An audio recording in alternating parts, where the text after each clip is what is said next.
Então, pessoal, estamos de volta ao nosso curso de intervenções em suporte avançado de vida. Hoje estamos com a nossa 8ª aula, tá? Para iniciar, eu quero pedir mais uma vez a vocês licença para tirar minha máscara, porque vocês veem que eu fico falando, fico embaçando meus óculos, né? E nós estamos mantendo aqui a distância, né? Seguindo os protocolos e para que a gente fique mais à vontade, tá ok, gente? Então, hoje o nosso curso está tratando de um tema maravilhoso, tema que envolve todos nós que trabalhamos com emergência, tá? Nós vamos estar falando de taquiarritmias e bradiarritmias, tá?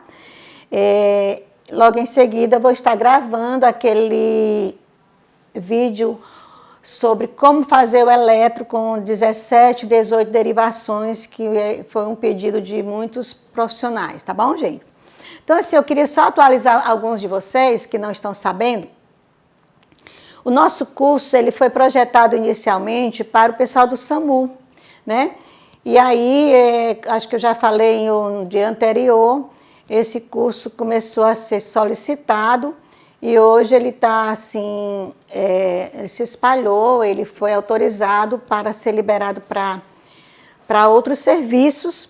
Por isso, a gente fica ao vivo naquele momento que está com vocês, no momento da aula, e tem uma grande dificuldade de acompanhar, porque são muitos grupos ao mesmo tempo. No sábado nós temos 7 grupos, na quarta nós temos 6 grupos, tá? Grupos do ISGH, grupo do Hospital de Messejana, grupo do Hospital Geral de Fortaleza, Hospital César Caos, os do SAMU, tá certo? E nessa história, cada grupo daqueles, né, pessoas perguntam, pessoas questionam, e a gente fica só respondendo a cada um dos grupos, tá? Às vezes a gente demora um pouquinho na resposta por conta dessa demanda que aumentou muito, tá bom, gente? Então, assim, para quem não sabe, o curso já está com mais de 2.000 pessoas inscritas, tá? E, assim, é muito bom que vocês compreendam que, ao entrar na aula, ao aderir à aula, vocês não precisam ficar dando bom dia toda hora, tá? Porque fica, às vezes, chamando a atenção de quem está assistindo a aula, interferindo na concentração das pessoas, tá? É bom que vocês também entendam que a lista de frequência é online, é pelo Google Forms, e a frequência é liberada no final de todas as aulas, nunca antes, tá? É no final e ela fica até uma hora a mais após o curso, para que as pessoas tenham a oportunidade de estar registrando sua presença.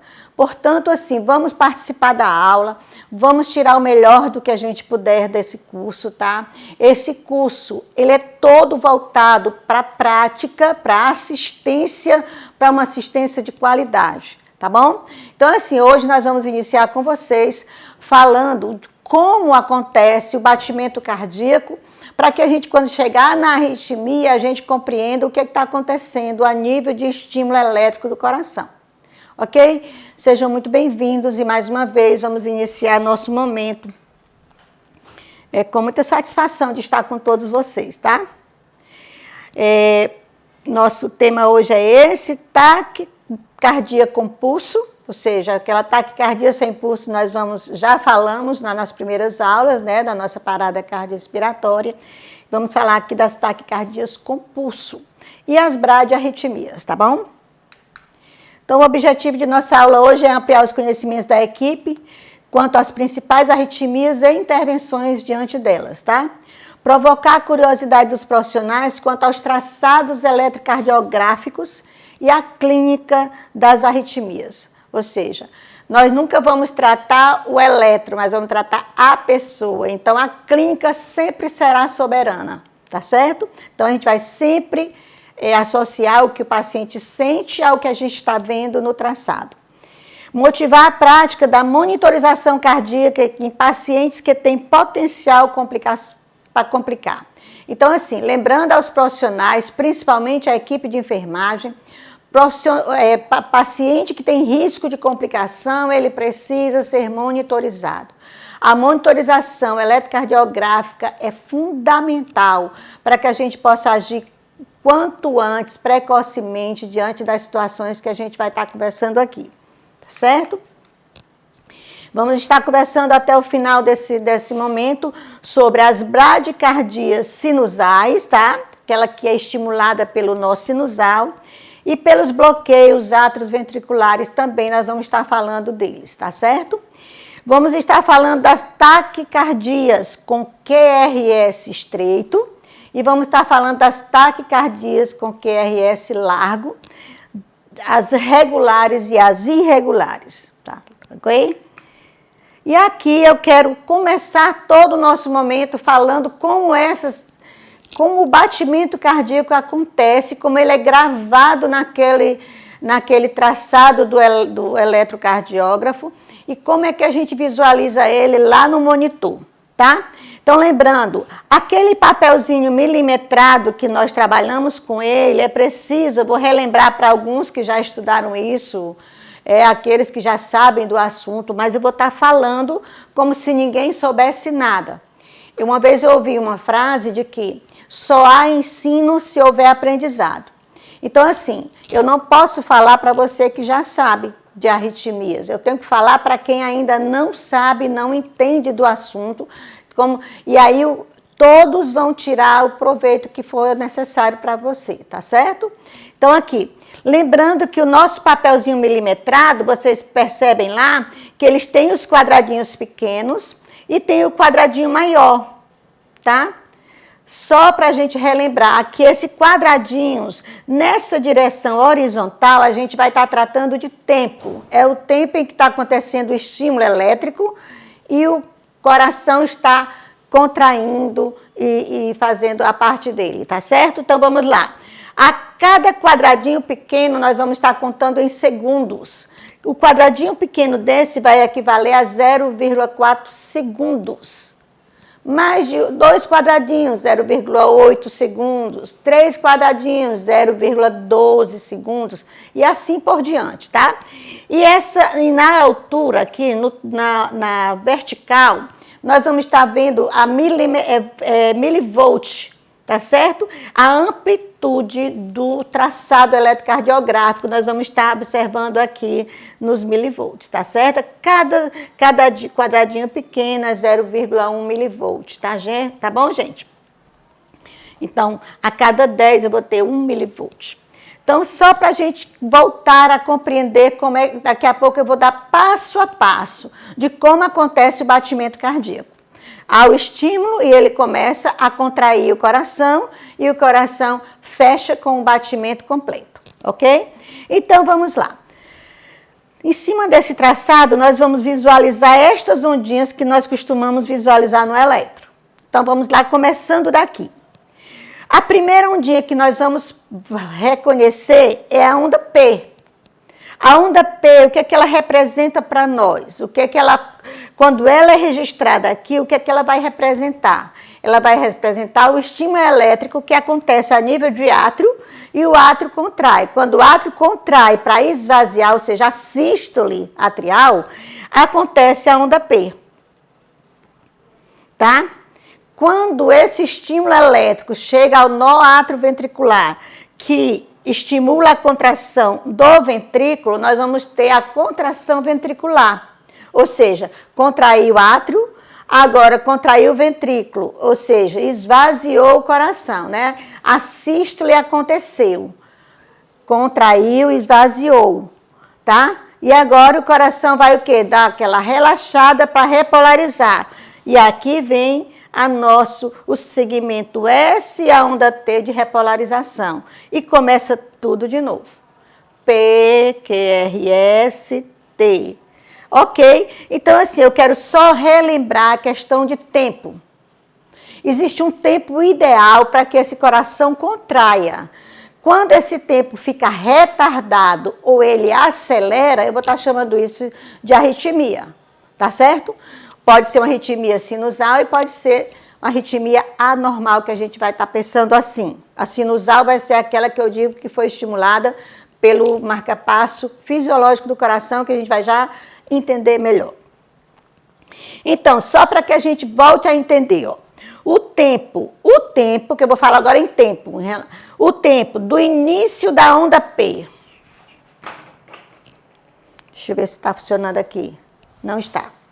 O tempo do início da onda P até o início da onda R, eu vou estar chamando de segmento PR, tá bom? É um tempo que eu vou estar, da contração do átrio vai acontecer dentro desse espaço de tempo aqui. Esse espaço de tempo, né, da onda, do início da P até o R, aí o início da onda R, gente, ele não deve ultrapassar 2 segundos, ou seja, não deve ultrapassar um quadrado grande. Passou disso, já não está normal.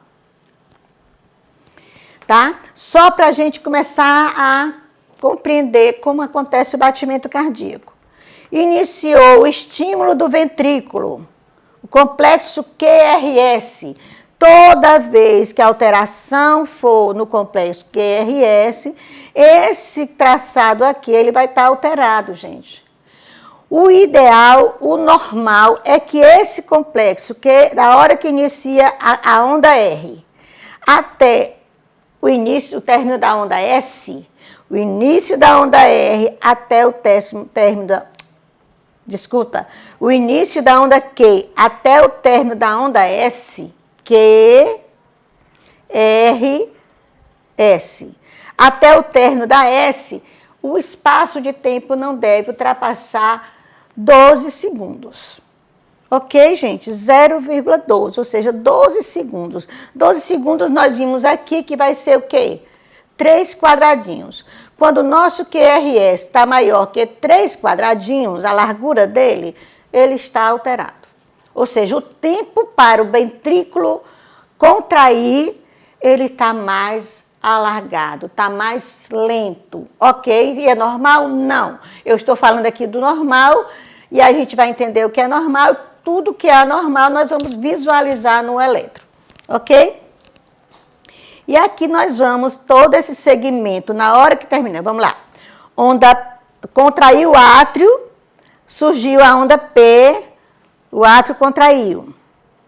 Chegou ao nó sinusal, iniciou o estímulo do ventrículo. Vai ter o onda Q, R, que é essa aqui a positiva, S, que é essa ondinha negativa, tá?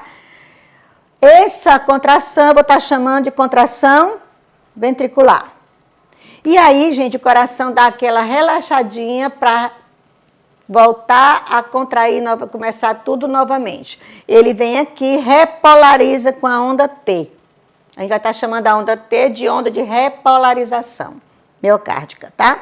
Então, esse segmento da hora que termina a onda S até o final da T, eu vou estar chamando de segmento ST, que é aquilo que nós vimos lá no infarto, tá? Esse segmento ST vem da hora que termina a onda S até o fim, da hora que inicia a onda R até o final da onda T. Tá bom, gente? Onda ST. Início, final da S e término da T. Então, esse segmento nós vamos estar observando ele quando ele está normal e quando não está normal. Então, só para a gente entender lá do comecinho. Nós vamos entender aqui, nós temos o coração, lindo, maravilhoso. Esse coração, ele vai ter, tipo, o marca-passo dele sinusal. Esse marca-passozinho sinusal, tá? Que é o nódulo nódulo sinusal, desculpa. O nódulo sinusal, o nó sinusal, é como se fosse a nossa caixa de energia. Tá? Eu liguei, ele começa a passar energia para onde ele é responsável. Eu ligo, digamos, aqui, é o que eu vou chamar de marca-passo sinusal, ou marca-passo normal do coração. Parecido, se esse marca-passo falha, diversos outros marca-passos ectópicos vão surgir para salvar, para aquele coração não parar de bater. Mas o normal em nós é que o nó sinusal estimule toda a atividade elétrica, ele inicia toda a atividade elétrica. Ele inicia a atividade elétrica, tá aqui você já vê um pequeno traçadinho. Tá? Quando ele inicia, começa a estimular as fibras do átrio, tá? E começa a aparecer o iniciozinho da onda P, tá? Ele vai estimular todo o átrio direito e esquerdo, e aí esse átrio estando estimulado, ele vai contraindo e vai esvaziando, tá, gente? E aí vai formando a onda P do elétron que a gente conhece. Olha o que aconteceu. O nó sinusal estimulou, iniciou o estímulo, começou a contração, tanto de um átrio como do outro. E quando isso acontece, nós vamos ter no elétron a onda P.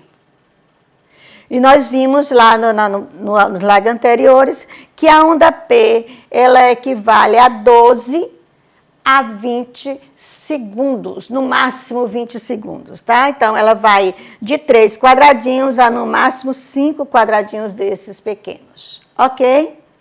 O estímulo chegou, foi, andou, chegou ao nó atrioventricular. Aqui ele perde uns segundozinhos de tempo, começa a passar esse estímulo para o feixe de His. Olha lá. Esse estímulo elétrico, ele vai acontecendo, como uma onda, tá? É como uma onda de queimadura, uma onda, é elétrico, como a gente entende isso. Vai passando esse estímulo, chega ao outro nódulo, outro nó AV, átrio ventricular, ele fica entre os átrios e ventrículos, e esse nó passa esse estímulo novamente para os feixes de His, tá? Vamos ver como funciona agora. Quando esse feixe de His recebe essa estimulação, ele estimula também essas fibras miocárdicas que a gente vai estar chamando de fibras de Purkinje. Elas começam a receber estímulo e contrair também, ou seja, o átrio contraiu, estimulou o ventrículo e o ventrículo contraiu também. Ou seja, se contraiu, a gente vai estar chamando de sístole e todo o coração vai estar esvaziando para mandar sangue para onde tem que ir. E aí, quando esse ventrículo é estimulado, olha o que acontece. Surge o nosso complexo QRS, tá? Q, que é essa onda, primeira ondinha negativa, R, essa ondinha positiva, e o S, a segunda ondinha negativa. Então, contrair o ventrículo, QRS. E esse QRS é normal quando, Aparecida? Quando esse estímulo é sinusal e tudo acontece bonitinho, quando no nó AV o estímulo continua normalzinho, bonitinho, sem outros estímulos, o que acontece? O P é lindinho e o QRS continua bonitinho também. Ou seja, dessa forma bonitinha, onde ele é estreitinho, sempre ele é estreitinho. O QRS normal é estreito. Ele vai no máximo a 0,12 segundos, ou seja, a 12 segundos, ou 0 milésimo de segundo, 0,12 milésimo de segundo. Ou seja, aqui, olha o que acontece. O que é 12 segundos aqui significa o quê? No máximo ele teria 3 quadradinhos menores, pequenininhos. Ou seja, até 3 eu considero um QRS normal. Tá certo? Ele ainda está sob o estímulo fisiológico do nó AV ou do nó sinusal com nó AV. Tá legal, gente? Então, até aqui nós estamos com batimento super normal. P, Q, R e S. E esse coração precisa relaxar. Ele começa a voltar a repolarizar para começar um novo batimento cardíaco. Essa repolarização nós vamos estar chamando de segmento ST, ok? Então, para a gente compreender melhor, o estímulo sinusal. O estímulo sinusal, ou seja, há um único estímulo, há um único nó funcionando, há um único marca-passo estimulando aquele coração. Tem um pontinho de estímulo aqui e as ondinhas vão acontecendo naturalmente. No estímulo sinusal, nós vamos ver o quê? Um batimento bem regular, tá? Regular como, Aparecida? O que é que eu chamo de regular? O tempo entre um QRS e outro vai estar sempre o mesmo. O espaço é sempre o mesmo. Como eu faço, Aparecida, para eu saber se está regular mesmo? Eu queria um pedacinho só de papel, mas eu mostro já para vocês. E aqui eu vejo, ele está bem regular, a olho nu ele está bem regular. Mas se você quiser tirar a certeza, você vai ver como. Eu vou já marcar para vocês. Tá bom, gente? Eu quero lembrar para vocês. A frequência, quando é gerada pelo nosso sinusal, nós vamos ver uma frequência de 60 a 100, de 50 a 100, tá certo? Nós vamos ver um ritmo, alguns autores consideram de 50 a 100, outros de 60 a 100, tá certo, gente? Nos ritmos, nós vamos ver um ritmo bem regular, que eu acabei de falar para vocês, tá? Nós vamos ver que antes de cada complexo QRS, olhe lá, os complexos QRS, nós vamos ter onda P, ou seja, esse estímulo sinusal vai estar tudo lindinho. Toda vez que eu tiver um QRS, eu tenho uma onda P antecipada, um ST em seguida, tá? Sempre, tá? E eu vou também ter os intervalos do P até a onda R vão estar entre 12 e 20 segundos. Tá legal, gente? E aí, o meu QRS vai estar sempre menor que 12 segundos. Certo? Então, assim, só para a gente lembrar, o fisiológico é esse. Mas aí, quando é que acontece diferente? Pronto. Obrigada. Aqui, o que é que você pode fazer para saber se aquele complexo, se aquele batimento está regular? Você vai aqui nas ondas R's e marca só entre uma e outra, você marca esse espaço. E depois você vai marcando, medindo nas outras se o espaço é sempre o mesmo. Se o espaço é sempre o mesmo, o nosso batimento está regular, tá certo? O ritmo está regular. Então, vamos aqui, né? O que a gente pode ter diferente?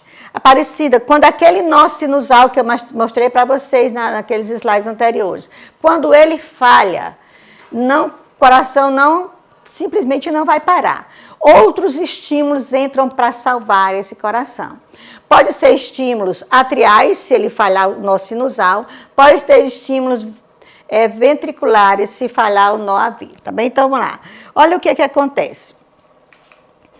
Aqui eu tenho diversos estímulos e diversas ondas surgem, diferentemente dessa primeira.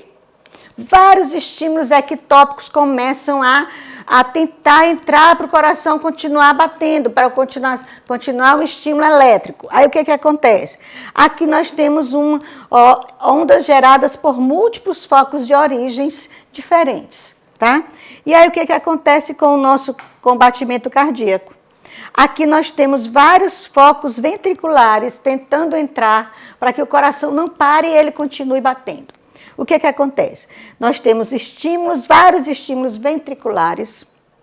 O coração tenta bater, aí vem outro estímulo, e ele não fecha aquele batimento que eu falei para vocês, onde vem a onda, o átrio, ventrículo, repolarização. O que acontece? Você não vê onda P nesse traçado. Você não vê onda P. Você vê um QRS alargado, não mais aquele QRS bonitinho que eu mostrei para vocês. E vocês não veem nem a onda de repolarização. Olha aqui a frequência desse traçado aqui, uma fibrilação ventricular. Aquilo que a gente imagina lá na parada. O que acontece? São vários estímulos, mas o coração não consegue completar o batimento. Ele não consegue completar a contração para iniciar de novo, esvaziar, encher de novo. Contraiu, relaxou, encheu de novo e aí vai. Ele não consegue. E aí vem o ritmo extremamente irregular. Se você colocar o mesmo papelzinho que eu falei para vocês e marcar em uma onda dessa que eu considero uma R aberrante, e eu for marcando o espaço de um para outro, vai ser bem diferente, tá? E aí, olha, a onda P está totalmente ausente, você não vê contração ventricular ou atrial aqui, tá? E aí você também não vê o intervalo entre a P e a R, porque não existe, você não está vendo P. E aqui você vê um QRS está fibrilatório. O que é fibrilando? Ele começa a ter estímulos diferentes, o coração quer contrair, mas ele não consegue fechar o batimento. Por isso, nós não observamos pulso quando nós procuramos. Como é que eu sei que o coração está fibrilando, Aparecida? Ele não tem pulso. Eu vou no eletro. O eletro vai mostrar. Se esse traçado é ventricular, nós vamos ver ele nesse formato. É o ventrículo que está todo aberrante. É a contração ventricular. E ele não consegue contrair para esvaziar.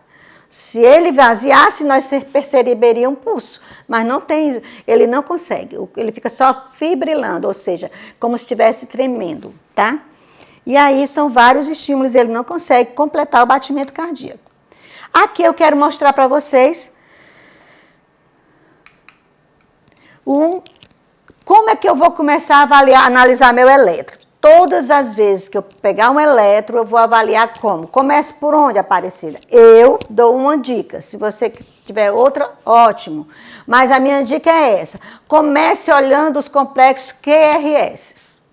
Olha lá se esses QRS existem todos. Em todos os batimentos o QRS está lá.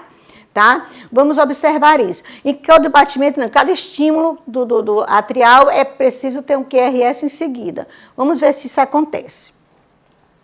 Aqui nós vamos ver, ó. Eu tive onda P, QRS, T. Onda P, QRS, T.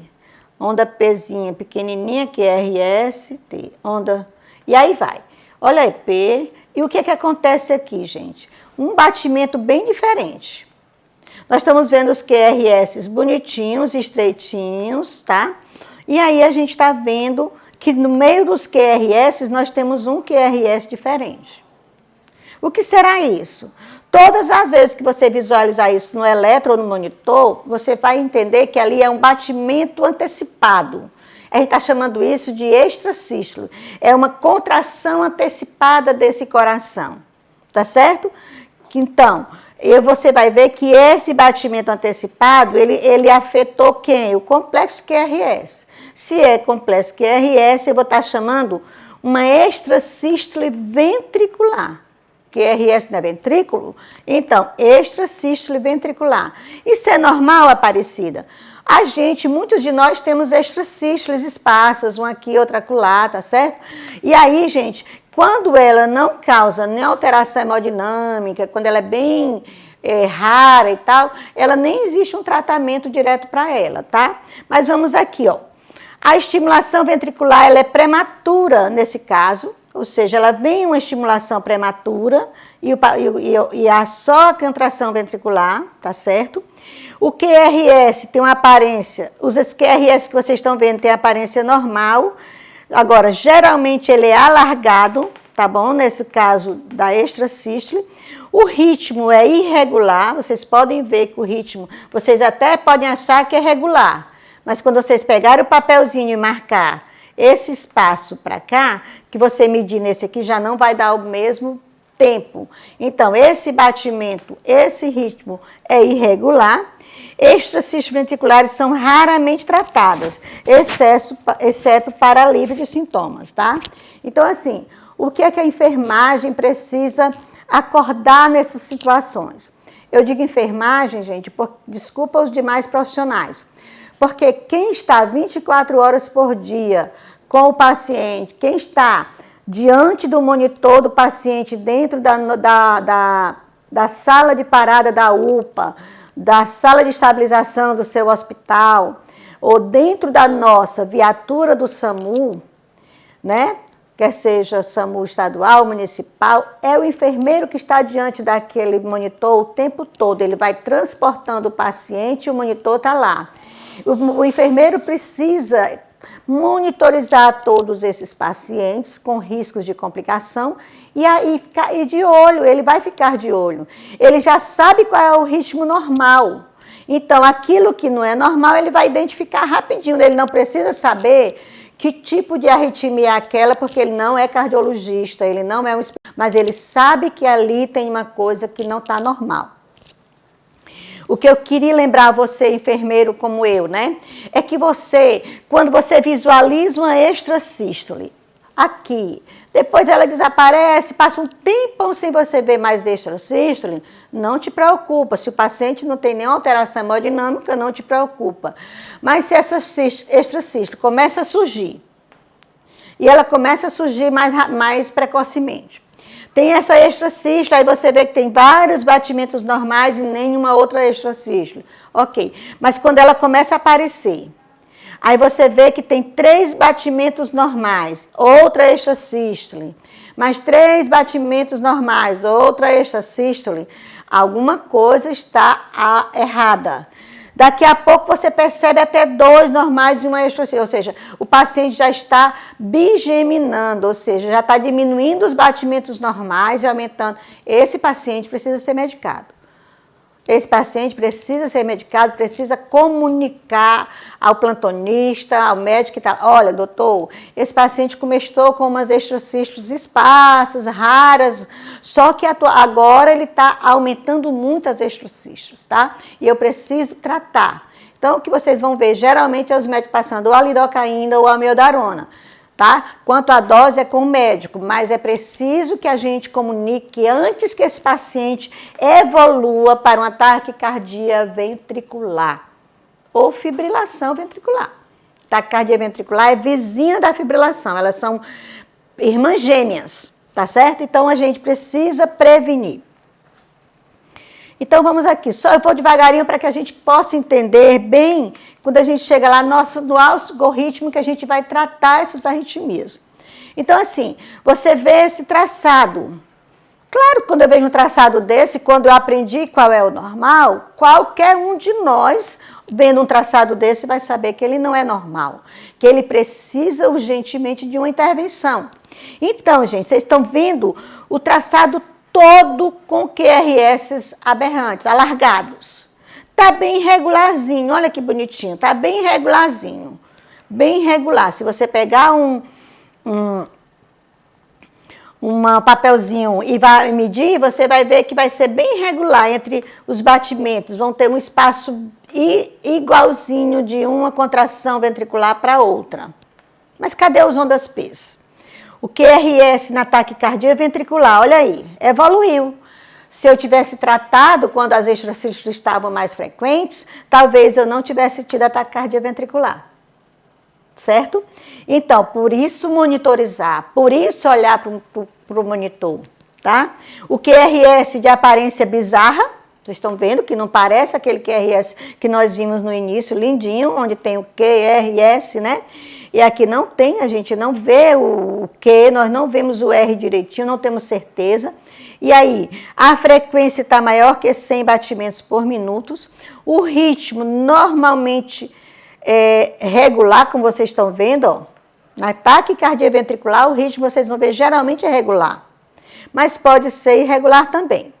E na taquicardia sustentada, e hemodinamicamente estável, é tratada com lidocaína, tá? O que é essa taquicardia sustentada? É aquela taquicardia que eu tenho mais de 3 QRS, tá? Seguidos, e já tem alteração hemodinâmica, ou seja, sustentada é aquela que realmente sustentou, segurou. Já tem mais de 3 QRS seguidos um do outro, e aí ela geralmente vem acompanhada de alteração hemodinâmica. Eu preciso tratar o quanto antes, geralmente, com lidocaína, tá, gente? Daí a razão da gente conversar sobre a lidocaína lá novamente. E aqui, continuando, a gente continua avaliando QRS. QRS normais, existe QRS? Existe QRS. Bonitinho, maravilhoso, bonitinho, QRST. QRS. QRS. E aí, olha o que acontece mais na frente. Olha o traçado, tá? Os complexos QRS mudando. Começa a mudar com pontas com disposição helicoidais. Olha as pontinhas dele. Uma pontinha helicoidal, olha a pontinha dele, como é que ela não é aquela ponta pontiaguda, ela é helicoidal. Esse QRS diferente, com essas pontinhas, elas vão indicar para nós uma arritmia chamada torsade de Points. ou seja, torção das pontas, né? Transformando no nosso português. Torção das pontas. Ela decorre da ação das drogas iatrogênicas ou outros agentes que prolongam o intervalo QT, tá certo, gente? Além de hipocalemia e hipomagnesemia, que também causa essa arritmia. Ou seja, tem alguns medicamentos que fazem isso, algumas drogas que fazem com que o QT aumente, tá? E aí, a hipomagnesemia e a hipocalemia que eu falei na aula anterior, ela também pode gerar essa arritmia. A suspensão dos agentes causais é fundamental. Saber o que foi que causou isso e tratar a causa daquilo ali, para poder a gente já estar vendo o resultado. Eu só queria mostrar para vocês que aqui, olha, vocês vão ver, não tem aqui vocês vão ver sempre, ó, onda P, QRS, onda P, QRS. Aqui você não vê nada disso. Só para a gente começar a procurar esses QRS em todos os nossos elétrons, tá? Isso é importante. E eu vejo se tem alguma arritmia a nível de ventrículo, ok, gente? Todas essas arritmias que eu falei até aqui, elas são a nível de ventrículo, porque é o QRS que tem alteração, ok? E QRS nós sabemos que é contração ventricular. Então, aqui o que é que nós vamos ver na fibrilação ventricular? Olha que coisa aberrante. Nós não conseguimos ver se é regular ou irregular, com certeza é irregular. Nós não conseguimos ver onda P por aqui, tá certo? Nós não sabemos quem é QRS, nós não conseguimos identificar. O complexo está totalmente aberrante. A fibrilação ventricular, ou seja, o coração recebe diversos estímulos, o ventrículo contrai, mas de forma aberrante. Tá certo? O paciente não possui pulso, nessa fibrilação não consegue fechar, não consegue concluir a contração miocárdica para que o coração esvazie e gere pulso. Não há complexo QRS de aparência normal, tá? E aí a frequência é muito rápida e desorganizada demais para contar, não dá para contar. O ritmo é totalmente irregular, ondas variam em tamanho e em forma, olha aí, todo tamanho nós temos. Então é complicado são diversos estímulos diferentes. Então assim, um estimula um batimento maior, menor, mais largo, mais estreito, pode ser definida como grosseira ou fina. A grosseira, o próprio nome é de acordo com essa amplitude bonitinha, ela é estreitinha, eu vou estar chamando ela de fina. Aí se eu ver essa onda totalmente alargada, eu vou estar chamando de grosseira, ok? Com relação à amplitude da onda. E aí eu já vi os QRS. Eu já vi que quando o estímulo lá no QRS ventricular acontece de maneira não fisiológica, nós vamos ter várias alterações complicadíssimas que nós vimos aqui, que leva até uma parada cardíaca, né? Vamos levar um ataque cardioventricular, uma extracístole ventricular, que chega a um ataque cardioventricular e uma fibrilação ventricular. E aí, gente, vamos lá. Ataque cardioventricular, nós podemos ter ela com pulso e ela sem pulso. Ela sem pulso, nós vamos saber que ela é aquela que a gente trata já trata como parada cardiorrespiratória.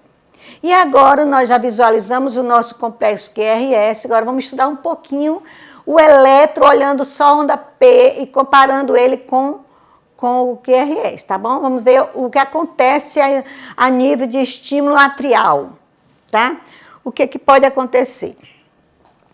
Olha que interessante. Nesse traçado que vocês estão olhando, vocês estão vendo onda P? Com certeza sim. Olha quantas ondas P.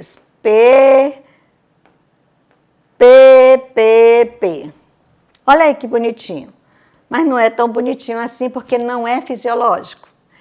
Esse estímulo aqui, ele tem um estímulo lá no atrial, ele não tem só o estímulo sinusal. Ele tem outro estímulo atrial, só que de um foco ectópico só. Somente um foco, além do sinusal, está estimulando. E vai acontecer o que a gente chama aqui, olha, de flutter atrial. Ou seja, vai aparecer outros estímulos no átrio e vão surgir ondas P's, só que elas não são seguidas de QRS. São estímulos somente no átrio que não geraram batimento cardíaco, certo? Porque nós aprendemos que após a contração atrial, que surgiu a onda P, logo em seguida tem a contração ventricular. Nós também estamos vendo aqui que aqui teve, olha, P, QRS, T, aqui vimos P e não teve QRS. Então, teve estímulo atrial, mas não concluiu o batimento cardíaco. Eu vou estar, quando eu tenho esse tipo de estímulo, quando eu tenho esse tipo de eletro, eu vou estar lembrando de uma serra. Olha a serra. Olha, parece muito com uma serra, as ondas atriais. Tá? Vou estar chamando ele de fláter atrial. Tá? Vamos ver o que acontece no fláter. Decorre de um circuito de reentrada atrial, ou seja, outro estímulo acontece, não aconteceu aquele e acontece outro. O nó sinusal entrou, estimulou átrio, ventrículo contraiu. Aqui o nó não entrou foi outro estímulo, agora o nó sinusal entrou de novo e aí vai. Tá certo, gente?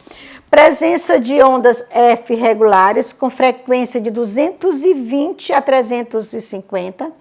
Ou seja, nós vamos ver essas ondinhas, elas vão gerar uma frequência altíssima, tá?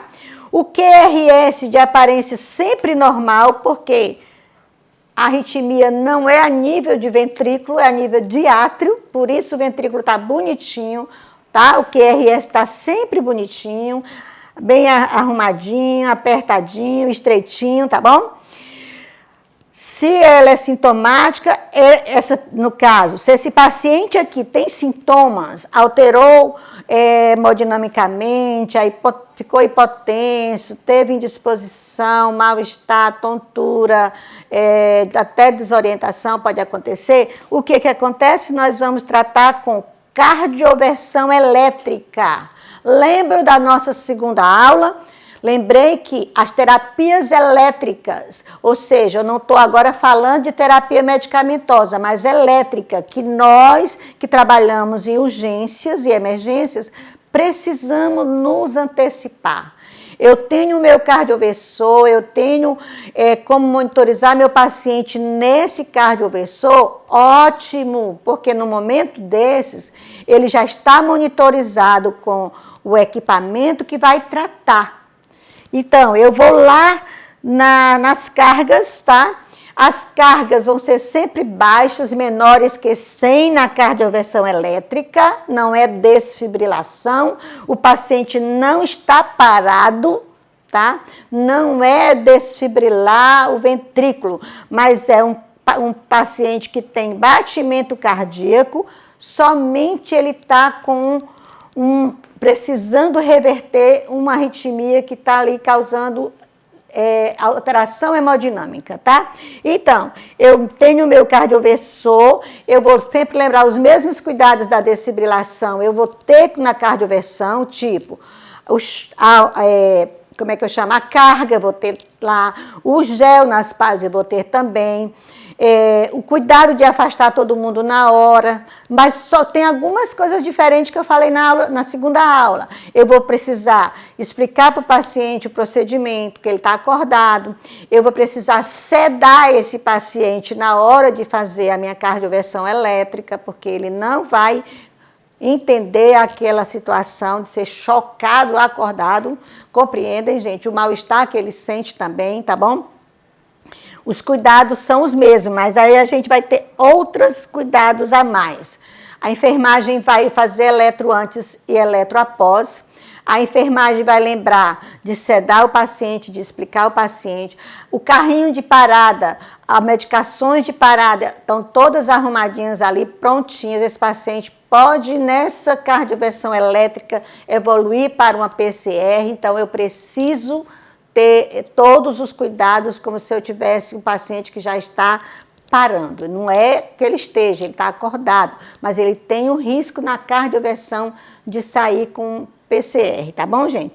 Então, cardioversão elétrica. E eu preciso, num cuidado assim excepcional, que eu não posso esquecer, que é sincronizar. O meu equipamento, o meu desfibrilador, ele tem um botãozinho chamado sincronismo, onde eu ligo esse sincronismo. O meu paciente está monitorizado nesse mesmo equipamento e na hora que o médico deflagra a carga, que ele libera a carga ela fica presa naquele equipamento até o momento de sincronizar essa carga com essa onda R, tá? Toda cardioversão elétrica, a carga que é liberada, ela é dada coincidindo com as ondas R's, tá? Por que, Aparecida? Porque é preciso sincronizar. Se eu não sincronizar, o que é que pode acontecer? Pode não acontecer nada, mas pode acontecer algo seríssimo. O que vai acontecer? A gente viu que após o QRS, nós temos o coração vai repolarizar. Nesse momento, o que é que acontece? Se essa carga cair em cima do momento da repolarização, da onda T, esse paciente vai fibrilar. Ele fibrilou, nós sabemos que é uma parada cardiorrespiratória, ou seja, um paciente que estava acordado com uma arritmia atrial, eu vou tratar, esqueci um detalhe que é o sincronismo, eu posso levar ele a uma parada cardiorrespiratória. Tá? E agora eu vou ter que desfibrilar, muda toda a situação. Tá bom, gente? Então, lembrando como é importante esses cuidados, tá? Então, o tratamento nesse caso, primeiro vai ser a cardioversão. Se não, a terapia farmacológica, que nós vamos conversar em outro momento, qual seria a terapia farmacológica, que lá no nosso algoritmo a gente vai lembrar dela. Qual é o medicamento que eu tenho no meu carrinho, que eu posso tratar o flutter atrial sem ser com cardioversão elétrica? É um cardioversor químico, você já vai pensando aí, tá? Aqui, novamente, eu estou olhando onda P no meu eletro, tá? Eu vi lá ondas P's que surgiram de maneira... Só voltar aqui um pouquinho. No flutter atrial, eu gostaria de dizer para os colegas que trabalham em emergência, em UTIs, que assim, eu sempre confundia flutter com fibrilação atrial. É muito parecido, né, gente? Eu acho que vocês também devem concordar comigo. É muito parecido. As ondinhas P's que entram, que parece uma serrinha, né? E logo em seguida um QRS normal, aí ondinhas P's de novo, QRS normal, e aí vai. Eu queria só lembrar para vocês de uma coisa que eu gravei, e eu gosto muito de dizer o que eu aprendo para os outros, tá? Na fibrilação atrial, o que é que há diferente? As ondinhas P's, elas são bem parecidas, vêm outros estímulos também a nível atrial, o QRS está normal, ó. Tá certo? QRS normais, porque a arritmia é no átrio. É o nosso sinusal que falhou de alguma forma e entraram outros estímulos ectópicos. No flutter, a gente entende que é um estímulo só, um ectópico. Aqui a gente percebe mais de um. Olha aí o que acontece. P, QRS, T e aí vai. Olha que coisa. Cadê os P's? Demorando demais. Aqui, olha, P. Cadê o QRS após o P? Não existe. Vocês estão vendo? E aí vai, ó. Ó, vocês acham que esse ritmo é regular? Olhando para cá, olhando os QRS. Esse ritmo é regular? A olho nu não é regular. Vocês estão vendo que o batimento acontece em determinado tempo, o outro demora mais, o outro batimento acontece mais precoce, o outro mais lento. Olha aí, tá? Ritmos irregulares. O que eu percebo a diferença entre fibrilação atrial a olho nu, olhando para lá para o monitor, eu digo para vocês que o que eu noto é o batimento irregular. Essa é a dica que eu dou para você, assim, que tem dificuldade de identificar um flutter e a fibrilação atrial, tá? Vocês veem que lá, vou voltar aqui para o flutter, para a gente relembrar. Olha, bem regularzinho. Tem a ondinha de serra, vários estímulos atriais, mas o batimento é bem regular. Olha na fibrilação atrial. Tem as ondinhas, não é tão serrilhada, mas Parece muito no eletro, no monitor, no eletro, confunde a gente que não é cardiologista, tá? Eu estou dizendo do meu jeito, do jeito que eu entendo, para você que vai usar isso também assim como algo que vai te ajudar a identificar que algo errado está acontecendo. Tá? Não estou falando para os cardiologistas, para os especialistas no assunto, eu vou falando do jeito que a gente pode entender aqui de uma maneira melhor. Então, lembrando que, olha, estimulou, já teve um batimento, né, com QRS bonitinho e tudo. Estimulou. Olha aqui como foi mais lento, aqui como foi mais lento. Então, nesses casos, tá? A frequência atrial não pode ser contada, porque a gente não tem como contar, uma hora nós temos, outra hora não temos, uma hora é mais, outra hora é menos.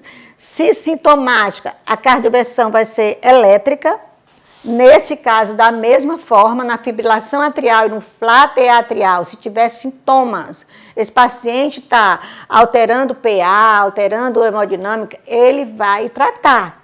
Esses pacientes são acordados, eles estão andando, tá? Às vezes eles vêm de uma enfermaria andando, lá para a UTI fazer esse tratamento, porque às vezes na enfermaria não tem condição de fazer, ou vem lá para a emergência fazer.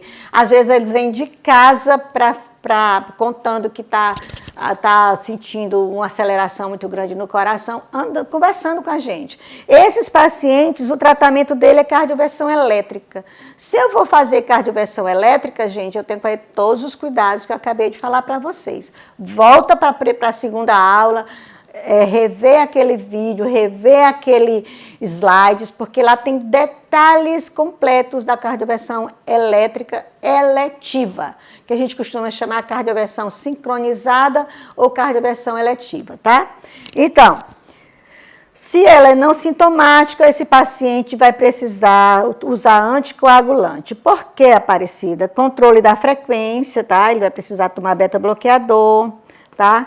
Ou cardioversão química, que vamos relembrar aqui. Qual seria a cardioversão química? O único medicamento que nós temos no nosso carrinho de parada, na nossa viatura do SAMU, é a adenosina, o cardioversor químico que eu falei também na nossa primeira aula. Volta para o slide da primeira aula, volta o vídeo da primeira aula e vê os cuidados com a adenosina, mas eu vou estar repetindo aqui, para você que não está lembrando ou que perdeu a primeira aula. A adenosina é um cardioversor químico, é o medicamento que eu estou utilizando, tá? Que eu utilizo, que é a adenosina.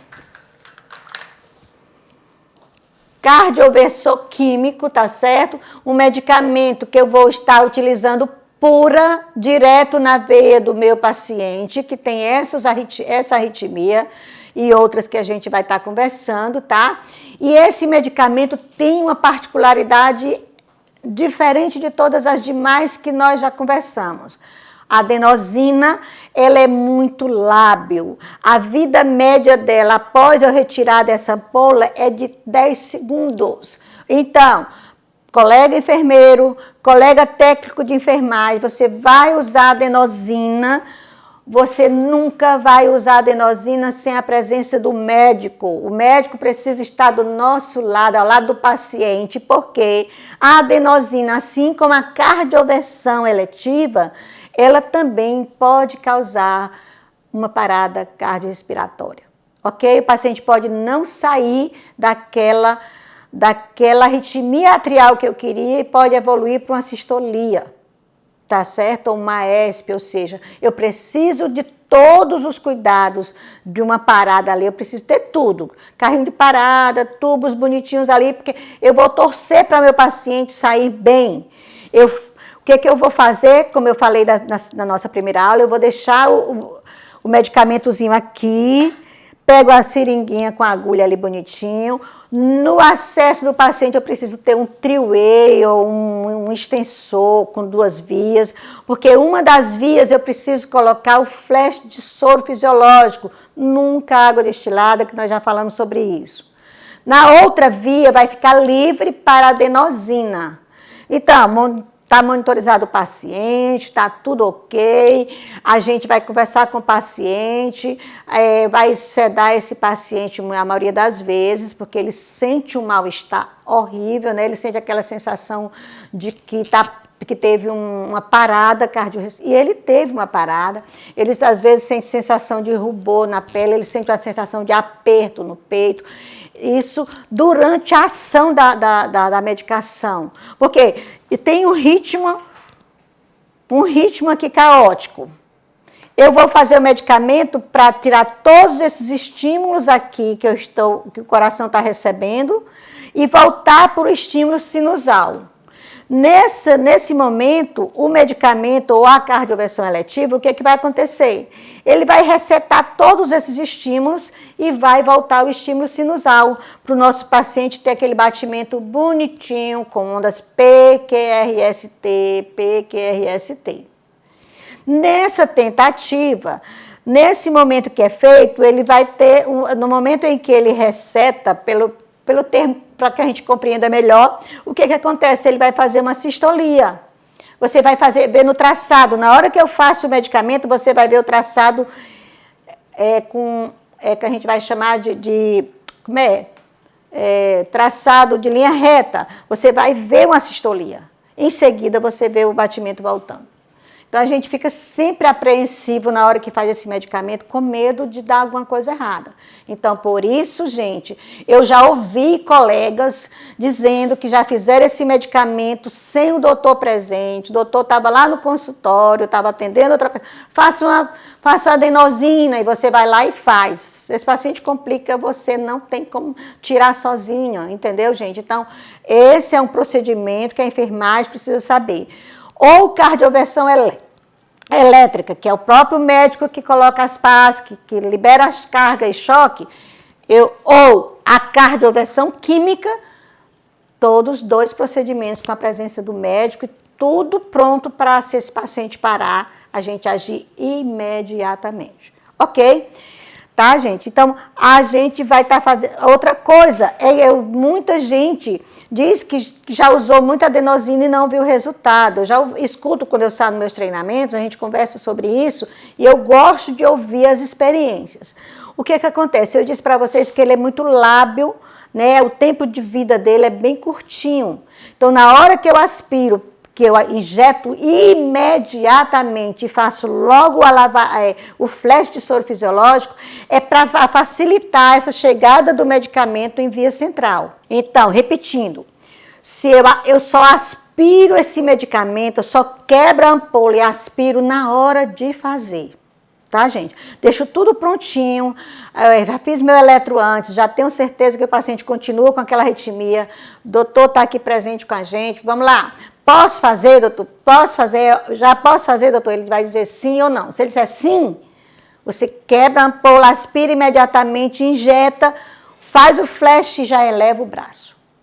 Para que, Aparecida? Porque ele só tem 10 segundos, gente. Então, se eu faço esse medicamento, quebro, deixo na seringa, e na hora que eu vou fazer, eu já perdi, eu não tenho nada para fazer ali. Então, uma das maiores causas de erros na adenosina é a administração. Tá? Então, lembrando isso, eu preciso ter todos esses cuidados, mas o cuidado de a dose do medicamento fazer efeito é essa, é de fazer imediatamente e já fazer o flash e elevar o braço, porque aí essa medicação imediatamente chega na circulação central, ok?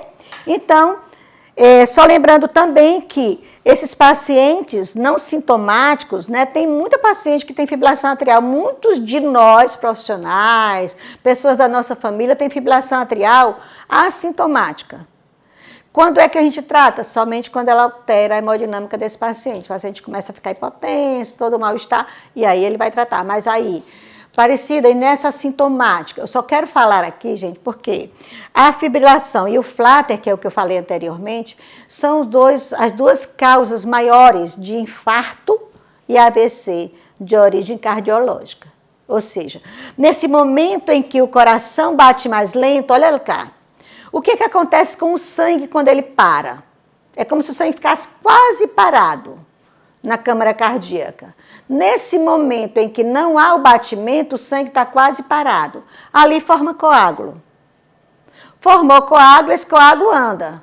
Então, a primeira maior causa de AVC de origem cardioembólica ou cardíaca é a fibrilação atrial. E aí ele precisa tomar anticoagulante quando, Aparecida, para o resto da vida. O melhor tratamento para prevenir AVC nos pacientes que têm fibrilação atrial é a anticoagulação. É tomar mesmo o Marevanzinho dele, é o Comadin, é o que você, o medicamento que está usando, que está na época, é o que você tem condições de comprar, porque tem uns mais caros, os que precisam de acompanhamento de monitorização do TAP, outros não precisam, e assim vai. Você precisa usar, porque tirou a anticoagulação, pode formar coágulo e pode ter um trombo cerebral, um trombo na perna, um trombo no mesentério, ou um trombo no pulmão, ou um trombo no coração. Ou seja, é um risco de trombose muito grande, trombose venosa profunda, né? Não é trombose periférica, é profunda. Se é profunda, ela vai a nível de artéria. Tem que prevenir, tá, gente? Terceiro passo, agora pronto, eu já avaliei ondas R, QRS, eu já avaliei ondas P's e agora eu estou avaliando a relação entre a onda P e o QRS. Toda vez que tem uma onda P, eu vejo o QRS seguido, aconteceu a P, o QRS seguido, contraiu o átrio, contraiu o ventrículo em seguida, e aí vamos lá. Olha aqui, o que acontece? Cadê a onda P, cadê a onda P, cadê o T? Cadê a onda P, cadê o T? Ou seja, eu já estou analisando que nesse caso aqui eu não estou vendo onda P nem onda T, porque a onda P está sobre a T. Aqui nós estamos diante de uma taquicardia supraventricular, ou seja, ela não é ventricular. Olha como estão os QRS lindinhos. Todas as vezes que o QRS estiver bonitinho, estreitinho, com menos de 12 segundos, a gente vai saber que aquela arritmia não é ventricular. E ela, quando ela não é ventricular, ela é acima, ou supra. Ou seja, se ela é atrial ou é a nível de nó AV, eu não preciso saber, mas eu só sei que ela é supraventricular, ela não é a nível de ventrículo, ok?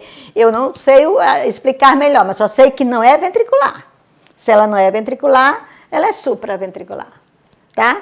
E aqui no caso nós estamos diante de uma taquicardia paroxística, tem outras e outras, mas essa paroxística é aquela taquicardia que surgiu de repente, sem uma causa aparente. Eu, às vezes, vou ter um paciente de trauma. Eu atendi um paciente de trauma grave, e dentro do meu ocorrência, na minha transferência, esse paciente pode desenvolver um ataque supra. Aliás, todo tipo de arritmia, tá, gente? Trauma tem complicações clínicas também.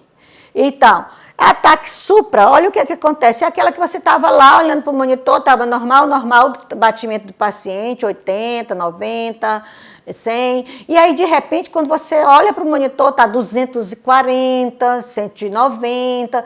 E o que é isso? O que foi que houve? E você vê, olha, o batimento como está apressadinho, tá? Então, você imagina que aquilo ali não é normal. Eu já sei que não é normal. Ventricular? É ventricular? Não. Se não é ventricular, é acima de ventrículo. Se é acima de ventrículo, supraventricular. E então eu vou tratar isso aí também. Meu paciente, mesmo com trauma ou clínico, eu preciso tratar a arritmia, tá, gente? Taquicardias com QRS estreito, normalzinho, bonitinho, tá? A taquicardia ventricular ou supraventricular paroxística. A gente pode tratar com manobras vagais, que eu já estava falando sobre elas. Podemos tratar com adenosina, tá? É o que a gente vê mais nas emergências, tá? Com verapamil e beta-bloqueadores, tá? Então, assim, quanto a esses medicamentos, eu não vou estar entrando em detalhe de doses, porque não é a nossa parte, tá certo, gente? Eu digo só os cuidados com o medicamento. A relação do P com os QRS. Lá na anterior, nós não conseguimos identificar o P, a gente só identificou o QRS. A gente sabe que existe alguma coisa, mas eu não sei o que é que tem antes do QRS, tá? Então, vamos lá. Aqui, a relação do P com o QRS. Existe onda P? Existe. Existe QRS? Existe. Existe onda P? Existe. Existe QRS? Existe. Do mesmo jeito, P, QRS, P, QRS, P, QRS. O que há de diferente aqui para aqueles que eu mostrei lá no início? O que há de diferente? Olha o tempo que eu disse para vocês entre a onda P e o Q. Ela deve ser no máximo 20 segundos. Olha só, 20 segundos que eu disse é um quadrinho grande. Olha só, dessa onda P até o início da onda do Q, nós só temos um quadrinho grande? Não. Vocês estão vendo o tempo como está retardado? Ou seja, o átrio contraiu, houve o estímulo, mas olha como ele está lento até chegar ao ventrículo. Foi contraindo o átrio, mas foi muito lento até chegar à contração ventricular. Novamente, olha o espaço de tempo entre o P, o início da onda P até a onda R, olha aqui. Dá quase 2 quadros maiores.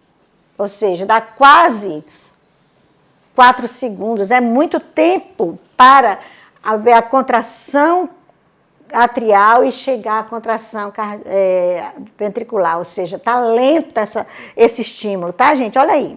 Esse tipo de arritmia, vocês estão vendo um retardamento no estímulo, tá? Nós vamos estar chamando de bloqueio atrioventricular de primeiro grau. É um bloqueio mais simples de tratar, é um bloqueio menos complicado, mas vocês estão vendo que há um problema, tá? O intervalo PR é muito alargado, é maior que 2 segundos. E geralmente ele é constante, tá? Quase sempre ele é bem irregular. Ok? Até aqui ok, né, gente? Então vamos lá. Eu estou dizendo que é ok porque eu estou indo lento, eu acredito que está ficando. Eu vou me apressar só lá quando eu chegar no algoritmo, porque o nosso tempo de aula é curto, quando o algoritmo de tratamento. Por enquanto, eu quero que vocês vão seguindo o raciocínio lentamente comigo para a gente compreender melhor. Eu continuo analisando a relação entre a onda P e o QRS. Tem onda P, QRS. Aqui eu tenho P, QRS.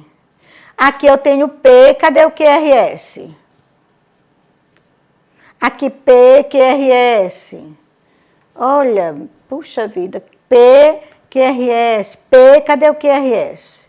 Então, aqui a gente já tem algo a mais. Nós estamos vendo que de vez em quando ele tem a onda P existe, mas de vez em quando ela retarda muito a chegar no ventrículo. Retarda muito esse estímulo chegar ao ventrículo, tá? Então, ondas P normais, ó. QRS também normal, tá? Exceto quando há o bloqueio, ou seja, exceto aqui que houve um bloqueio e não aconteceu o batimento cardíaco. Não teve o complexo QRS. Houve o estímulo, mas hoje um bloqueio também onde não aconteceu o batimento cardíaco completo. Então, a frequência atrial é normal, a ventricular é diminuída, vocês estão vendo aí, tá certo? A atrial, se vocês vão ver, ela é bem normalzinha, bonitinha que só, ó. Até regular, mas o batimento ventricular, ele é mais retardado, tá? Aumento progressivo do intervalo PR até bloquear. Vai aumentando aqui, olha, vocês estão vendo o tempo do P até o Q. Tá bonito, tá aumentado, mas é curto. Aqui, se vocês observarem, aumentou bastante o tempo. Aqui já houve um bloqueio total. Aqui, novamente, vai aumentando gradativamente até acontecer o bloqueio. Ok? Eu estou dando essa explicação assim, gente, para que quando a gente vê no eletro, mais rapidinho a gente vai perceber o que está diferente, o que está errado. E aqui eu continuo analisando a onda P e o QRS. Ou seja, primeiro eu pedi para vocês avaliarem só o QRS, depois eu pedi para vocês avaliarem só a onda P, e agora eu vejo a relação entre um e outro. Aqui, cadê a onda P? Onda P, QRS, P, QRS. Cadê a onda P? tá? Olha como confunde. P. E vamos aqui observar o que é que tem nesse ritmo. Com certeza a gente está vendo que ele está irregular, que ele está anormal, que não está como nós estudamos lá no comecinho. O ritmo atrial é irregular, o ritmo atrial é regular e o ritmo ventricular é irregular, com pausas correspondendo aos batimentos não conduzidos. Ou seja, tem muitos momentos que nós não temos o batimento. Ok, gente? Pausas. A maior intervalo entre o P e R, tá certo? É constante, normal ou alargado. Ou seja, o PR, ele é constante, é normal ou alargado. Ou seja, é totalmente irregular em relação ao que a gente esperava, tá? Então, no bloqueio atrioventricular de segundo grau, a gente já vai muito mais alterações. Tá legal, gente? Então, assim, de primeiro grau foi muito simples. E aqui nós vamos estar vendo o quê? Analisar novamente onda P com o complexo QRS. Aqui, olha, tivemos um P sem QRS, P bem lento, bem demorado para acontecer o QRS. Presença de onda U, que o P novamente sem o QRS, outro P, olha o tempo retardado do estímulo atrial até que aconteceu o estímulo ventricular. E aqui da mesma forma nós vamos estar vendo, olha, P sem concluir o batimento. Eu estou chamando isso aqui, ó, tem de tudo nesse caso, né? De bloqueio atrioventricular de terceiro grau ou BAVT. A frequência atrial normal, frequência ventricular retardada, muito retardada, tá? Os ritmos atrial e ventricular independem um do outro, eles não têm nenhuma simetria entre um e outro. Vocês vejam com bem calma depois, tá certo? Para que a gente, só se você quiser realmente conhecer melhor esse tipo de arritmia, mas uma das coisas que eu queria deixar para vocês aqui, principal é essa: monitorize todos os seus pacientes com riscos de complicação. Ele monitorizado, seja aquele profissional que olha muito para o monitor. Eu era tão viciada em monitor, gente, que eu evoluía meus pacientes na terapia intensiva em pé, na mesinha de cabeceira. Tanto era o monitor como as bombas de infusão e o ventilador, era de olho em tudo. Então, assim, isso não sei se é bom ou se é ruim, mas para o paciente era bom, tá? Então, a gente precisa, e aí eu preciso identificar o que é normal e anormal. Eu não preciso todas as vezes dar um diagnóstico daquela arritmia, jamais, não é para mim isso. Mas eu sei que ali tem uma arritmia atrial, eu sei que ali tem uma arritmia ventricular, eu sei como é que meu paciente evoluiu com essa arritmia, se ele complicou, se a pressão baixou, se a respiração alterou, eu sei. E aí, gente, eu preciso estar atuando o quanto antes.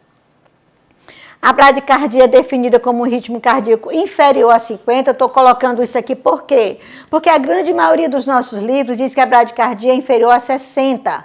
Só que assim, eu estou colocando, segundo as diretrizes da RCP de 2020, que há muito tempo ela já vem dizendo que bradicardia inferior a 50, este limite é muito individual, depende muito de pessoa para pessoa. Tem pessoas com batimento cardíaco menor que 50 e não sente nada, tá certo? Há frequências menores que são consideradas fisiológicas, a pessoa não sente nada. Então, o que vai me chamar a atenção é aquele ritmo, aquela frequência bem menor com sintomas, tá? Aí os sintomas da bradicardia são esses que a gente já conhece: hipotensão, falta de ar, tá? Até alteração de consciência, desorientação, porque por conta da bradicardia não chega sangue lá em cima e aí vai, né? Tontura, síncope e aí vai. O que fazer? O tratamento indicado somente nos casos em que a bradicardia tem alguns sintomas, tá? Sinais clínicos de baixo débito. As causas podem ser não cardíacas ou cardíacas. Eu não vou mais entrar muito detalhe por conta do nosso tempo, mas aí vocês vão estudando, tá? Vendo isso que vocês, inclusive, já estão refletindo. O que fazer em bradicardia, né? Se ele tem sinais importantes e sintomas, se sim, nós vamos tratar imediatamente. Com o quê? Com a atropina, aquele medicamentozinho conhecido demais em todos os nossos carrinhos nós temos a atropina. Eu esqueci, eu não peguei minha atropina aqui. Eu acho que eu deixei ali no carrinho. Mas tudo bem. A atropina todo mundo conhece, eu vou tratar com a atropina. Se for ineficaz, eu vou usar nesses casos de bradicardia. Se está bradicárdico, eu vou usar marca-passo transcutâneo. Inicialmente, até considerar a consulta com um especialista desses. Ou então, se não funcionar também, eu ainda uso dopamina, que tá certo? Que é um vasoconstrictor, ele é vasoconstrictor, ele é um inotrópico positivo, ele aumenta a frequência cardíaca, tá certo? Então, a dopamina também ela é considerada nesses casos e a adrenalina, ok, gente? Então, só para a gente compreender que medicamentos podem ser usados na bradicardia, vocês vão ver novamente aqui no algoritmo, tá? Se esse paciente não tem alteração hemodinâmica importante, ele não tem sinais, não tem sintomas, eu vou só observar. Ele é um paciente bradicárdico que não tem sinal nenhum, sintoma nenhum, ele não está sentindo nada. Eu só monitorizei e vi que ele é bradicárdico. Não tem problema, eu vou só... E aqui eu apresento o algoritmo da bradicardia. O algoritmo da bradicardia de agora, de 2020, ele diz o quê? Eu avalio, tá? Avaliar a estabilidade para essa condução clínica, vamos ver como é que esse paciente está. Vou monitorar esse paciente, vou manter via aérea pérvia, vou ofertar o 2 se ele precisar, vou monitor cardíaco, não tenha dúvida, sempre vou monitorizar e vou fazer um eletro de 12 derivações sempre, tá? Vou precisar documentar que meu paciente teve esse episódio, tá? E aí as bradicardias persistentes são causadas por aí, vou ver o que elas podem causar. Hipotensão, alteração aguda da consciência, isso aqui tudo pode acontecer com o meu paciente. Está bradicárdico, pouco sangue está indo para o cérebro, pouco sangue está circulando nos órgãos, e aí ele vai apresentar tudo isso.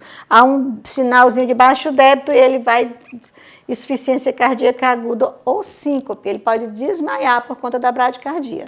Então, gente, se não acontece nada, eu vou só observar e aquilo que eu falei antes. Se ele tem alguma desses sinais, eu vou estar tratando com atropina. Se for ineficaz, eu vou usar o marca-passo, que a gente já falou na nossa segunda aula, como utilizar o marca-passo transcutâneo.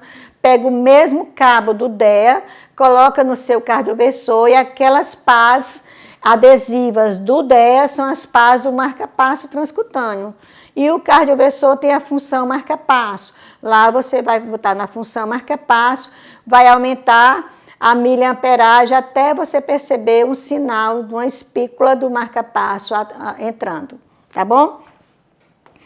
Veja a segunda aula com mais para vocês observarem a segunda aula, que é sobre manejo de equipamentos, tá? E a gente falou também nessa segunda aula sobre terapia elétrica. Ok, né, gente? Então, a atropina, eu não vou entrar mais em tantos detalhes, tá? A dose dela já está aí, a gente já sabe lidar com a atropina. Como é que as doses vão depender do médico que vai passar, mas sempre lembrando que doses muito baixas de atropina também podem ter efeitos não legais. Mas aí o que é que eu faço? Na bradicardia, só lembrando que eu vou usar 0,25 miligrama a cada 3 a 5 minutos, assim como a gente usa na parada os outros medicamentos. De 3 a 5 minutos eu repito, tá? Lembrando qual é a classe de recomendação da atropina, é 2A, evidência B, marca-passo da mesma forma, adrenalina e dopamina do mesmo jeito, ou seja, são medicamentos, são tratamentos que têm a mesma ordem de recomendação. A dopamina e a adrenalina, eu não vou entrar mais nesses detalhes, vocês vão ler, porque eu vou precisar passar. O marca-passo transcutâneo também vocês vão estudar tanto aqui como na nossa segunda aula. Vocês sabem que eu gosto de encher o slide, mas para que vocês estudem com mais detalhe, não dá para na aula eu falar de cada slide, porque o tempo da gente é curto e fica cansativo para você também que está assistindo, tá? Aqui, só para lembrar, eu estou sempre colocando o nosso protocolo do SAMU 92, porque, como eu falei no início, o nosso curso ele era voltado para o SAMU, né, logo no início, e só para o SAMU, e aí temos muitos profissionais do SAMU. Esse protocolo é o do Ministério da Saúde de 2016, tá? Ele vem dizendo como nós vamos cuidar de uma bradicardia. E as taquicardias, Aparecida, quais são os casos? Taquicardia sempre frequência maior que 100, mas todos os estudos, todos os autores desses assuntos, eles dizem que somente após 150 é que a gente vai ver paciente com sintomas, com comprometimentos hemodinâmicos, tá? Até que você vê paciente com 120, 130, muitos de nós, quando estamos fazendo a nossa atividade física, nós vamos ter frequências bem superiores a 100, muitas vezes não sentimos nada, né? Aquilo por isso é que precisamos trabalhar, fazer nossa atividade física para estar deixando o nosso coração realmente condicionado a aguentar os baques da vida, as taquicardias que possam vir. Paciente sintomático podem apresentar vários sintomas, como a gente, né? Desde a alteração do nível de consciência, hipotensão, vocês vão ver as mesmas situações da bradicardia. Do ponto de vista de atendimento emergencial, podemos dividir as taquicardias em dois tipos, tá? Umas com QRS estreito, outras com QRS largo. Já falamos o que era o QRS estreito, menor que 12 segundos, QRS largos maior que 12 segundos, tá? Aqui, lembrando novamente aquilo que eu já falei do início da fibrilação e o flato atrial é uma das taquicardias as mais conhecidas, as mais comuns, tá certo? Que a gente vai estar vendo, tá? E aí, como nós tratamos? A gente vê já o algoritmo, tá? As taquicardias com pulsos, o que orienta nossos guidelines ainda de 2020, eles vêm reorientando as manobras vagais, tá certo? Tanto como é que a gente chama? A massagem do seio carotídeo, como a manobra de valsalva, eu posso estar utilizando, tá? A massagem do seio carotídeo, como é que ela é feita? Ela realiza-se uma pressão estável, sempre a mesma pressão, na região inferior do ângulo da mandíbula, na altura da cartilagem tireoide, tá certo?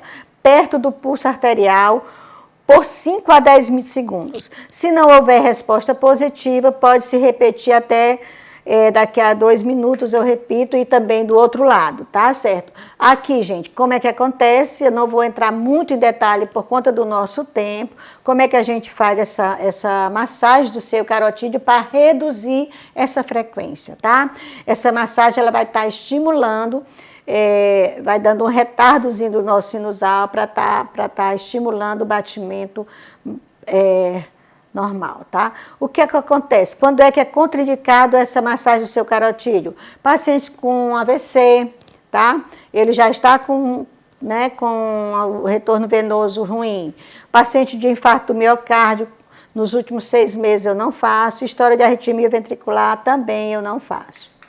Aí, a massagem do seu carotídeo é, em geral, segura e bem tolerada, porém, podem ocorrer hipotensão, pode ocorrer bradicardia quando eu estou fazendo essa massagem, eu posso ter um AVC se eu comprimir demais essa artéria, tá certo? Eu posso como é que a gente chama? Eu posso impedir o retorno venoso para o cérebro e causar um AVC. Eu posso ter um acidente vascular transitório por conta disso e arritmias outras, tá? Deve ser realizada sob monitorização eletrocardiográfica e pressórica, porque aí eu estou vendo se está dando certo, eu estou vendo o resultado no próprio traçado, ok? E tem a manobra de valsalva, que é aquela que você pede o paciente para fechar a boca, nariz, e tentar forçar a expiração, fazendo força nessa expiração para fora, e o profissional bota a mão sobre o abdômen do paciente para fazer uma pressão maior. E ele vai fazer isso. Essa manobra de valsalva também é utilizada nos pacientes com taquicardia, tá? Lembrando aqui o nosso algoritmo, do paciente com taquicardia, o algoritmo de 2020. Então, da mesma forma, vamos estudar aqui como é que ele diz. Vou monitorizar, percebi, tá? Se está estável, eu faço um ECG de 12 derivações. Se o ritmo está regular, eu vou usar a manobra vagal, uma dessas manobras que eu acabei de falar. Se não houver resposta, eu vou estar usando a adenosina, que eu acabei de falar para vocês, até a segunda dose da adenosina, tá certo? Se não houver reversão com a adenosina, eu vou usar beta-bloqueador e aí vai. Ele vai dizendo passo a passo, tá certo, gente? Maravilha demais esses algoritmos. A gente precisa ter esses algoritmos nos nossos serviços, tá? Se possível, no lugar fácil, para a gente estar assim, de vez em quando, dando uma olhada. Se esse ritmo está irregular, tá? Eu fiz o eletro, está irregular, eu vou estar, eu vou fazer controle dessa frequência, tá? Se ele tem cardiopatia, se ele tem disfunção ventricular, se ele tem história de DPOC, cada um eu vou estar usando medicamentos diferentes. Ok, gente? Então, assim, o QRS estreito, a gente vai usar sempre na cardioversão elétrica a carga de choque bem menor, né, de 50 a 100, tá? Só lembrando. E nos ritmos regulares. E nos irregulares a gente usa cargas de choque maiores até 200 joules, tá? Então isso precisa ter algoritmo, ninguém consegue fazer esse tipo de coisa gravando, decorando. Aí as drogas eu já andei falando antes para vocês, mas lembrando aqui que tem outros medicamentos que a gente usa, os beta-bloqueadores, que podem ser usados, tá, e devem ser usados na falha daquelas primeiras alternativas que nós tentamos. E um recente estudo sugere probabilidade de reversão também de 95% com diltiazem, ou seja, ele não está bem ainda, mas então voltando o nosso protocolo, tá aí bonitinho para que vocês vejam. Eu estou mostrando com QRS largo o que deve ser feito também, da mesma forma, são os mesmos tratamentos, tá? Lembrando com cuidado, se ele é regular, eu vou estar usando aquilo que eu já falei no slide anterior, que é só para que fique bem marcado na cabecinha de vocês. Se não houver reversão com a primeira, segunda dose de amiodarona que a gente usou e tudo, não houver nada, eu vou ter que fazer cardioversão elétrica sincronizada. Então, assim, por aí. Eu já falei, nos primeiros dias eu falei das terapias medicamentosas, segundo dia eu falei de terapias elétricas, e agora eu estou dizendo quando é que a gente usa essas terapias, tá? Que a gente também coloca para vocês, e eu deixo as dúvidas para a gente tirar do nosso aula ao vivo, né? Ou seja, ao vivo não, você fica assistindo a aula de vocês, eu fico na minha casa, ou aqui no SAMU, acompanhando os grupos, e vocês vão fazendo as perguntinhas de vocês e eu vou estar conversando.